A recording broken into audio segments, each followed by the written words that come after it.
Hi, it's State Representative Jim Walsh here at the Capitol in Olympia for another regular update. Though there's a lot going on this summer, we're dealing with high homicide rates, we're dealing with the long-term care tax scheme coming out of people's paychecks.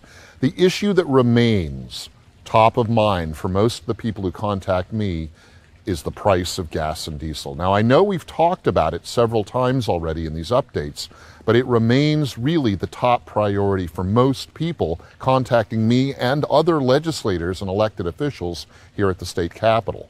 Recently, the State Department of Ecology made a decision that is interesting about the Climate Commitment Act, that is the cap and trade tax scheme that has been driving gas and diesel prices up so sharply here in Washington. And what this Department of Ecology decided, and remember, Ecology is in charge of administering the cap and trade tax scheme, is they are doing something allowed by the law that created the tax, which is an extra auction of these allowances. These are the pollution permits, as it were, or carbon credits that are sold by the state to industrial companies and some investors who are basically hedge funds and arbitrage groups who buy the credits.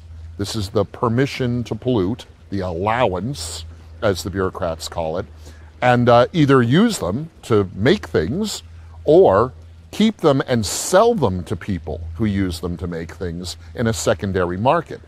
That market for these allowances is what's been driving up the price of gas and diesel in Washington.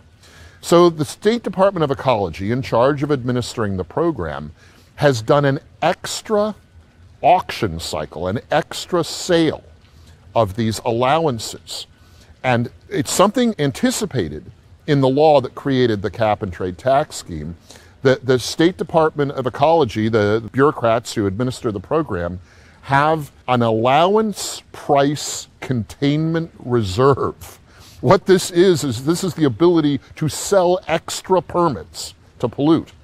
And they've activated that allowance price containment reserve to sell more of these things, and it's a supply and demand concept. If they sell more of the permits, they hope the overall price of the permits, the permissions to pollute, will go down. It's unclear whether this will work, but economics suggests it might work, and it may take some of the upward pressure off of the price of gas and diesel in the state. But there's an old saying in politics, don't put a Band-Aid over a bullet wound.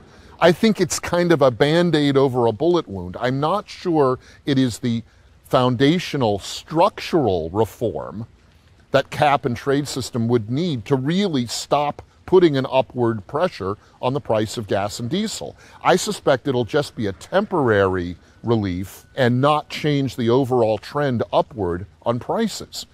But overall, I believe the cap and trade tax scheme needs to be either reformed foundationally with stricter structural limits on how high it can raise taxes charged at the wholesale level on gas and diesel, or frankly, repealed altogether.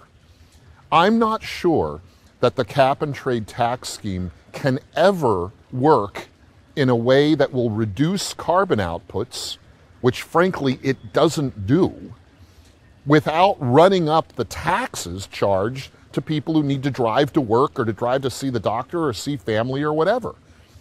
My ultimate concern about the cap and trade tax scheme is that it's a regressive tax. It falls heaviest on working families, people on fixed income, and people who can afford it the least. We have too many regressive taxes here in Olympia. We need to get rid of them and try to find tax structures that fall more evenly on all people. That's what our state constitution requires that we do. The state constitution says that tax policy in Washington should be uniform, that is, flat and fall evenly on all people.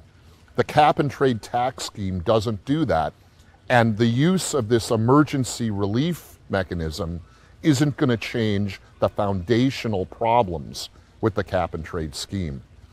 For the now, we'll look forward to this action on the part of the Department of Ecology. We'll hope that it works a little bit and buys some short-term relief. But what we really need here in Olympia is a long-term foundational fix to the cap-and-trade scheme. That's it for this week's update. I'll talk to you again soon. In the meantime, enjoy the summer and be well.